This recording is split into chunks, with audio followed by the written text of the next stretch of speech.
Welcome to Living Well with MS. This podcast comes to you from Overcoming MS, the world's leading multiple sclerosis healthy lifestyle charity, which helps people live a full and healthy life through the Overcoming MS program. We interview a range of experts and people with multiple sclerosis. Please remember, all opinions expressed are their own. Don't forget to subscribe to Living Well with MS on your favorite podcast platform so you never miss an episode. And now, let's meet our guest. Welcome to the latest edition of the Living Well with MS podcast, where we explore topics relating to living a full and healthy life with multiple sclerosis. We're pleased to welcome filmmaker Krystina Christiansen as our guest, and I will just start with a little caveat saying about living a full and healthy life with multiple sclerosis, in that this is a very different podcast we're doing today. So we are discussing the other side of MS, which is about the fact that the mortality of it, so dying with MS. I'm aware that some people might be triggered by this, they might have gone through bereavement. So I wanted to just give you a heads up what this is going to be about and give you the choice whether you want to listen. But I think it's a very valuable topic and something maybe you listen to at a later time, or it's worthwhile discussing, because we talk about a particular person who had MS and the journey they went on with Krystina, who's a filmmaker. So Krystina is a filmmaker based in LA, California. She's produced, directed, and written all sorts of different pieces, from documentaries and music videos to artist installations and talk shows.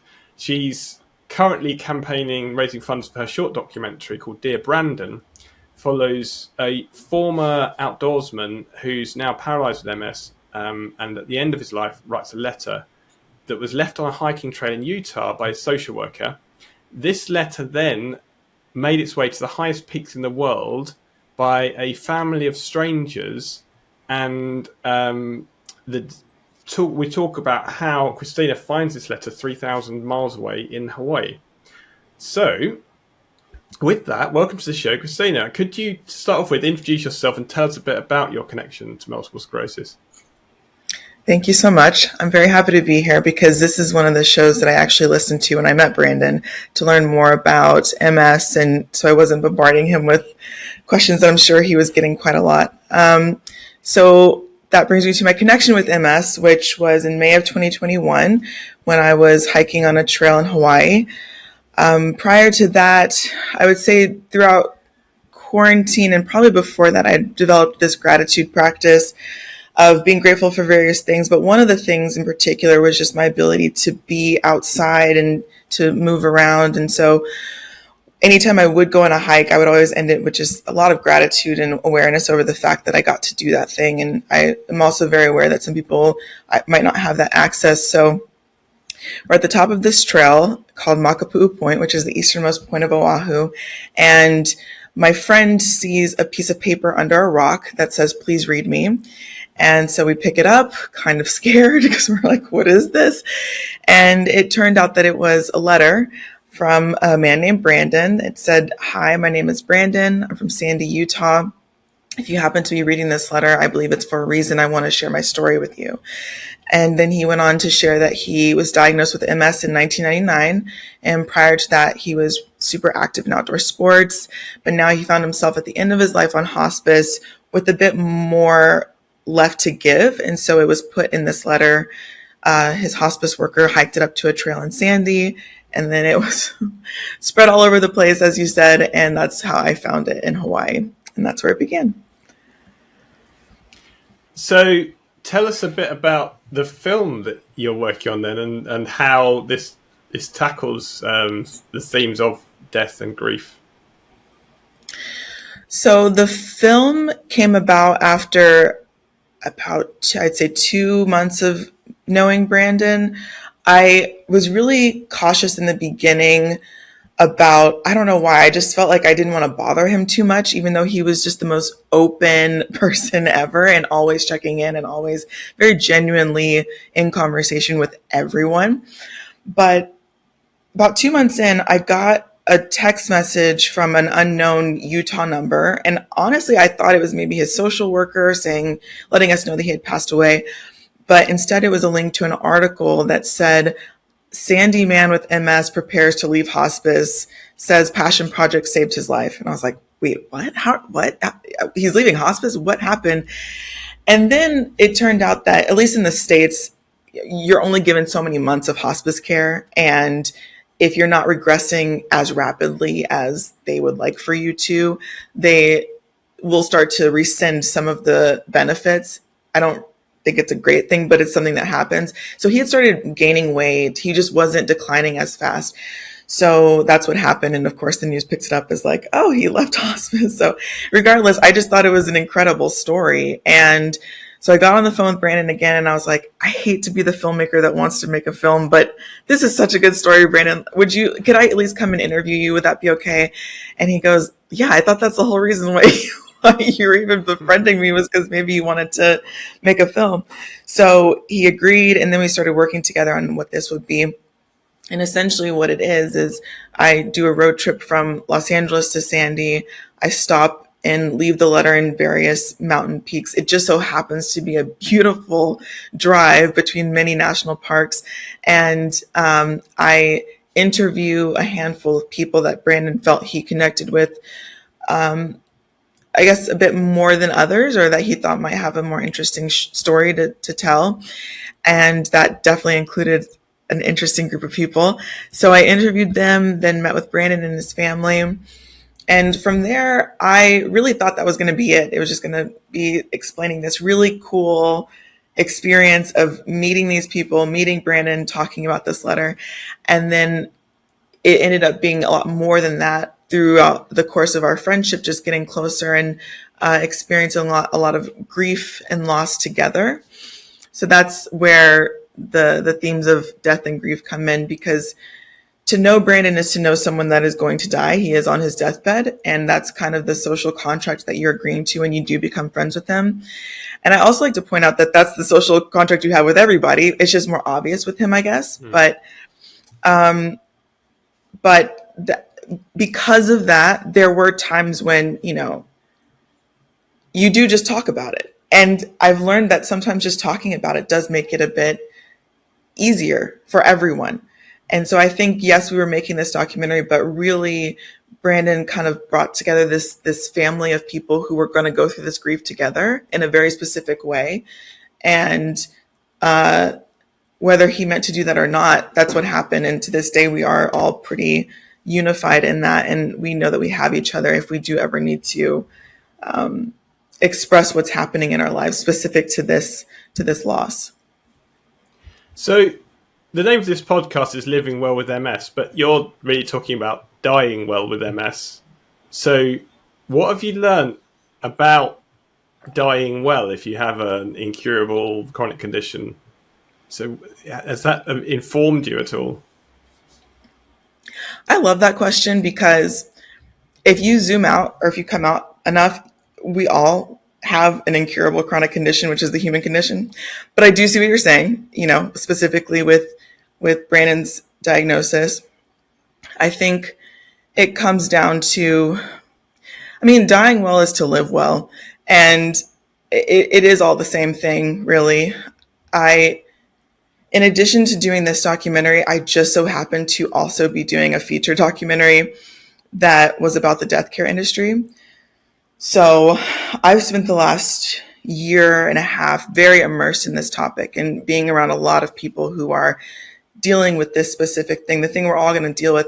And I think that that's what I've taken away from it more than anything, is that if you want to be intentional as possible and get a little bit of control back with this thing that really we have no control over, it's to live intentionally as you can. And I think the other thing that I took away from it is to make sure that you make a plan for your death. If it is something that you have we all actually have the opportunity to do this, but making a plan makes not only your end of life a bit smoother, but also for the ones you leave behind, it makes their lives a lot better. And it allows them to just focus on grieving versus the dealing with the business of death and the other things that really can trip people up and tear families apart. And I'm not saying this theoretically, I'm saying it as someone who, while meeting Brandon, had experienced back-to-back losses in my life, including with my own father. And I saw it, I witnessed it, and I experienced it firsthand. So I think, if anything, if you want to make sure that your death is a bit kinder to anyone, make sure it's kind to your family and that you have a plan and it's one that has to be followed, and also maybe aligns with your ideals when it comes to the methods of disposition when it comes to your body and all of that. So has it affected your own relationship with mortality? I mean, you don't have a chronic condition, well, that we know of. Hopefully you don't have a chronic condition. But has it affected how you think about your own self and your own mortality? A bit. I think that it's, you know what, actually, it's made me probably less afraid to talk about it. I lean into that conversation a lot more easier than I probably would have before. Through both documentaries, we met with so many like death doulas and people who are working specifically in this space. And I think through that experience, it just made me realize that it's very therapeutic for everybody to be talking about this. There's like death cafes where people will come in and have a space where it's not taboo to talk about it.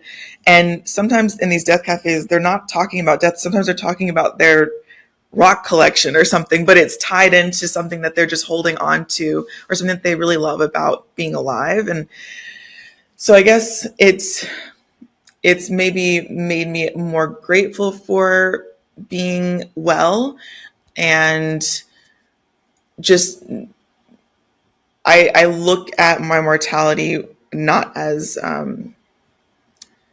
I'm not as hesitant when I'm looking at my mortality. I'm just like, okay, it's not an emergency. It just is what it is. And if I make the choices of, making a plan for myself and for my family, that's what I can do. That's the control that I have. And I guess just reining in a little bit of control in the situation is what has helped that relationship to mortality. So yeah, I guess I just talk about it a lot more than I ever thought I would, but that's it. Yeah, and it's going to be different because this is going out globally. It'll be different in different parts of the world because in the UK, I don't know if it's the same legal term, like we have wills where you basically can leave it with a lawyer and they have your, what's going to happen legally. But it's not just the legal part of it, of how your estate would be divided between children, for example, but it can be anything. It can be songs that you want to hear at your funeral, or you can put any wishes in there. So. But I don't know if that relates to every part of the world legally and whether they have the same systems. I imagine they're probably something similar would be quite wide-ranging. Yeah, I think I do also think that for the most part it is legal. There's something legal about, you have to write something down in the very least, get it notarized, all of that. But beyond that, I think going to the other documentary, one of the big things that we also took away was just that there's all these different options. Like, you don't have to have a traditional, or what you would say is a traditional homegoing, so, or some people don't call it a homegoing, but send off or anything. For some people, there's things like conservation burial, which is how you can use your death to conserve pieces of land that should be conserved and not used for mining or drilling or cutting down trees or anything like that. You can even I know, like in the UK, also in the US, cremation is a lot more popular for many reasons, but people don't know that cremation, at least fire cremation, can be pretty harmful to the environment. So if you're someone who likes to recycle and you're doing beach cleanups every weekend, maybe you don't want to be cremated because you're actually contributing to the chemicals that are in your body are going to go into the air and into the lungs of not only your loved ones, but people around the world. Because not to get too much into the environmentalism part, but like what happens is it goes up in the air, right? And then it rotates. So the choices we're making here are affecting you or in China. And I don't think we realize how that's all connected. So, but there's other options like water cremation. And so I think just looking into these different options that align with your ideals, I think that will make people feel a bit better about about this thing that, like I said, of course, is Yeah, no, inevitable. my mother's got she's arranged this all. I mean, I don't know the details. She just said, "You, if I die, you'll find out there's all this stuff I've arranged, and I'm going to be buried somewhere where there's woodland growing. So there'll be trees growing there, and those trees will take my nutrients and carry on." And I love so that. she's having a biodegradable coffin and then a tree. Is her plan. But yeah, so there is all sorts. I mean, yeah, you say cremation here in the UK because we're very space constrained. We're quite Hmm. squashed in. So yeah, great. Certainly, church graveyards are largely full up, basically. So yeah, Yeah. there's all sorts of, and there are religious things as well. So that's obviously a factor. Um, you've mentioned, I saw that Brandon had a social worker and hospice staff who actually helped him make decisions about the goals for his end of life, and what his goals would be and how his care would be. So this is going to be very much talking about the US. And you mentioned already that there were pros and cons about how he left the hospice care. But what resources are out there for people to actually face this end of death and these decisions they need to make? So what resource in the States would there be for them? I think in the States, well, hopefully, this one I'm not super positive about, but I would hope that everybody has access to hospice care. I mean, that's the very least they should get. Actually, I just heard that now they're developing hospice care programs even for people in prison, and they're training other prisoners to kind of assist with their fellow inmates' hospice care, which I think is really interesting. So it does seem like it's getting less taboo and people are talking about it more. I think also just because we just went through a pandemic, this is on everyone's mind and they're trying to figure out ways to make death a bit more kind of an experience, if that's possible. As far as other resources, like I said, so there's death cafes. Did not know that was a thing, but you can just go online and research death cafes, insert city here. And I promise you, there's some really cool person that is putting together a little group once a month, probably in a library or somewhere in a public setting where you can come and just talk about these things. And I think it's good for anyone who maybe is either dealing with their own mortality, but also those of others. If you have some anticipatory grief, if you have someone in your life who you know is sick, for example. There's death doulas, which I think is such a beautiful thing that I wish was more common. And it's just like a doula for birth, except for at the end of your life. So that's like, we'd call it a midwife, I think. Is that? Mm-hmm. It's like a nurse who helps assist the doctors in a birth. Is that a doula? Yes, yes. Except for I don't think Yeah, you yeah. have to be Okay, a nurse. That's the only difference. Is you might not need to be okay. medically trained. I could be wrong, but But you're yeah, someone who assists in a birth, and this is yes. assisting you in the other end transition, right?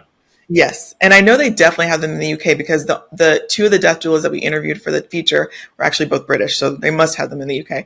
But Mm-hmm. yeah, so I think getting a death doula, I think that's the one thing I would definitely do for myself if I was in the position to make a choice about this, because they are so, gosh, they really lean into the thing that maybe other people in your life want to back away from, and they just are with you as much or as little as you want to be. I think the other big thing as far as resources is just to know this one thing that I took away, which is that death is not an emergency. So if you do have someone in the home that passes away, it's not, you don't have to call anyone immediately. You can take your time, be with your loved one, and there is no rush. You can even have people over to come say goodbye in the home. You can prepare the body in the home. There's so many different options. And as I said, just making sure that you educate yourself on those options, what's legal in your state, in your country, and make a plan around those things. And if something that you like is not legal, figure out who you need to write a letter to or an email to make it legal, because it should be. Most of these new options, honestly, are just being fought back by, as you said, the church that is connected to um, politicians and money, and it's all of it always ties back to money. So, but if the consumers want something different, then these companies are changing their methods, and they are buddies with different religious leaders. So So yeah, just figuring out what options exist and what you want to happen to you. I think that's the best place to start with when it comes to resources. And how does it? You mentioned death cafes. So how did you find? What sort of difference did you find it made with that community and connection with other people to go through that living and dying well phase? Oh, community and connection is everything. So Brandon's first letter that he received was on September 22nd, 2020. And when they put that letter together, Brenna, his social worker, said that he was graying, that they thought he was going to pass in maybe a week and a half, 2 weeks. And when they got that first response, she said in her interview that it felt like he turned back on. And then he went on to live for another 2 years to the date. September 22nd, 2022 was when he passed away. And I firmly believe that that is because of the new connections and community that was established as a result of this letter. So it is very, very important. I would say now I actually fight like hell more than ever to make sure that I have a good community around me, because you read the articles that say that loneliness is equivalent to smoking 2 packs of cigarettes a day or something crazy like that. And I believe that, but it honestly was not until I witnessed Brandon's story and his experience and his end of life that I realized this is the truth. And I can't wait for science to do more research and figure out why this is, other than I think what the obvious thing is that we're humans and we are social creatures and we need connection. And I think it's so important in a world where we are convincing ourselves that these other they're real connections, but they're not real. Like social media is not real. That's not what's going to extend or enhance your life. What is going to extend and enhance your life is real connection. And it doesn't have to be in person. Brandon didn't meet all these people in person, but he was having real conversations with them. And I think because his letter was so open and honest and vulnerable, it attracted other people who were willing to meet him where he was at. And that was hundreds of people. So if he was able to do that, I think any of us can do that. And he was able to do it from his deathbed. I mean, he was a quadriplegic. If he was able to do that, I think any of us can do that. And all of us should be fighting like hell to make sure that we have people around us like that and that we're being open and honest and vulnerable to ensure that we live healthy lives. I think that's something that a lot of people miss. Like you can eat well, you can exercise every day and whatever. But if you don't have connection in your life, I don't think it actually means much. I'm sorry to add in, there is this idea of circles for overcoming MS, and so there's loads of local groups around the world. So check out the circles, because then there are people who are in a similar situation who've got multiple sclerosis, and I've found it hugely beneficial, because when I first was diagnosed, and the county I live in, there was no one, or there was one person, and then they left. So I sort of set up a group here, and then so if you don't have a group, set a group up. If you have a group that's not very active, just say, "Oh no, we want to meet up." Or if you want physical connection, if you just suggest, "Let's have a meet up in a cafe somewhere," then people will come along almost certainly. And it's just such a great experience to meet other people who are going through exactly the same as you, because no one else understands it like someone else is going through it. Your family, your friends, they don't fully really get it unless they're going through it. So I really would encourage, join up with people, and just that connection's been so beneficial for me, and I'm really grateful that actually there's a load of us. There's huge numbers in this area of the UK, but there is around the world as well. That I know they're all over the place, everywhere. So as a final thing in there with this, you've mentioned a lot about Dear Brandon. So there's going to be links in the show notes all about it, but just to ask you, where can we watch Dear Brandon?